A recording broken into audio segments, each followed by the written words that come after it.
Hi there, this is Sean, the Honest Book Reviewer, with another book review.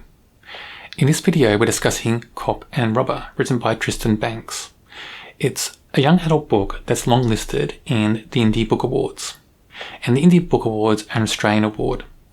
And I've not read this author before, but I picked this up because of being long listed in this award. And I'm trying to go through all the books that are long listed in different categories in the Indie Book Awards. But anyway, this book I found really enjoyable. I found it was well written for the intended audience, and it's intended for quite a young adult audience, probably around 12, 13 plus. That's my opinion of it anyway.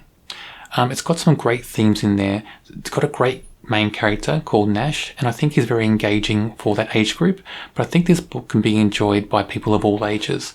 Here's the cover. It's not the cover that really enticed me into this, just because I want to read it because it's in that book award long list. But I am glad I read this because I enjoyed the story. I enjoyed the characters, I enjoyed the setting, I enjoyed the themes going through it. I thought it was a really good read. Our main character Nash has a big issue. His father is a petty criminal and his mother is a police officer. His parents are separated. They've been separated for about 6 months in the start of this book. But they live in the same town, so they've all moved out to a small town in the country from the city. We find out the reason for that later on as the book progresses, but the problem is his father being a criminal and his mother being a police officer. There's, quite big odds there. And Nash finds out that his father owes a lot of money to big crooks, big criminals back in the city. And these criminals find out that Nash's father has moved out of the city and they now know where he lives. And the reason they know that is because at the start of this book, Nash's father tried to rob a service station. Well, he did, but he got caught. And him being captured, robbing this service station, has made the news, the local news. And that means the criminal organisation that Nash's father owes money to now knows where he lives. And that causes trouble for the whole family, basically, in this book. As we go along in this book, 2 people from this organisation come to visit Nash's father, and at the time, Nash is staying with him. He shouldn't be there, but he defied his mother. His mother wants him to stay at her house until his father's court case has been heard, but he defies his mother and goes and stays with his father. So he gets caught up with this as well, and there's an ultimatum. His father owes $250,000, and he has to pay that in 3 days. How's he going to get that money? His father has a plan, but that plan involves Nash going against his own instincts, going against what he knows to be right and wrong, and doing something to help his father. That's where I'll leave the main plot, because I don't want to give too much away, because I don't want to tell you what the plan is, how his father's going to get this money. It does involve Nash helping him out, and Nash has a lot of conflict about this, and this is part of the reason why this book is so well written. The author's done a great job in giving us what Nash thinks, Nash's mind, his perceptions, his observations, what he thinks about other people, especially his parents. And we see Nash struggling with many choices in this book. Does he help his father? Does he tell his mother what his father's got planned? If he tells his mother what his father's got planned, what happens then? Does his father go to jail? All these things play out in Nash's mind through this story. And it was handled very well, I think. Nash feels very real. And that's important, I think, in this young adult book. The character needs to be relatable to the audience, the intended audience, but he needs to feel real as well. If he doesn't feel real, how are people going to engage with him? How's this young audience going to engage with him and feel like they know Nash? Because Nash needs to relate to them. And I enjoyed that. I felt the author just did a great job in giving us Nash. The whole setup with his father being a petty criminal and his mother being a police officer was handled so well in this book. It adds a lot of tension all through the story. And that's much to do with the main character. How the main character feels about his parents adds to that tension. But we see the tension through Nash's eyes. We see certain scenes where his parents are together in the same room or outside somewhere, and we see that tension. And that's important in this story because it's that tension that Nash observes that, drives his choices through this book. That was handled very well and so consistently through this story. Another thing I liked about this book is there is a couple of thrilling scenes where the action's quite fast, and that adds to the thriller part of this story. There's one at the very start, during a small car chase after Nash's father robs the petrol station, and there's another one later on in the book. And those scenes add so much tension in the story.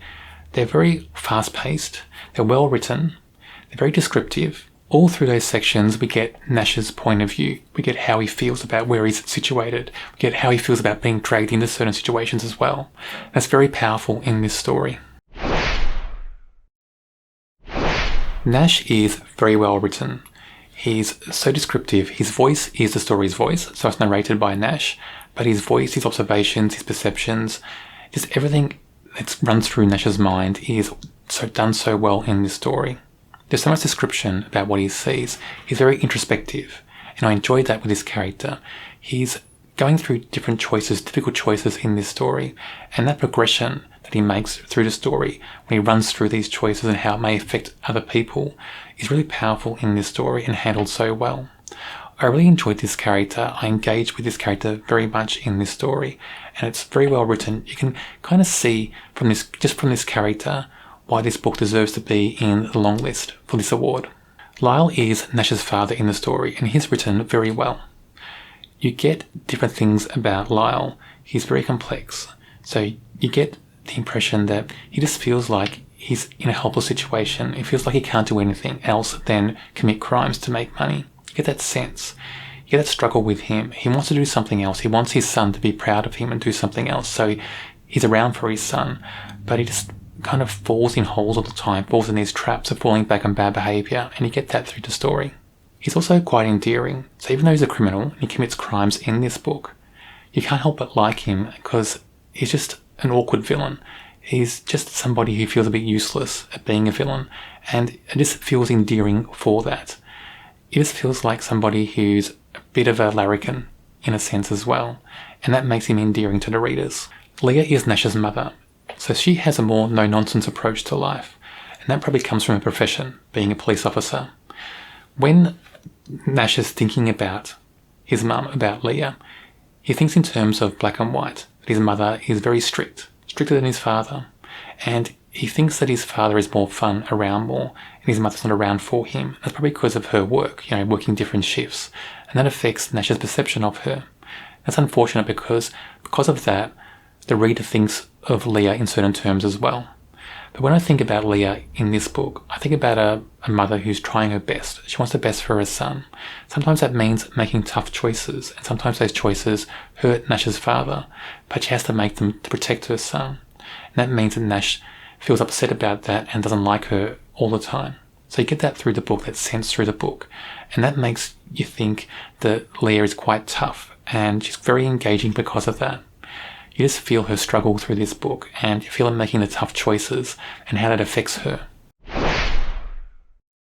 I did enjoy this book. I didn't know what to think about it before I started reading it, and I did choose to read it because of that award long list, but I enjoyed the read. I rated it a 3 out of 5.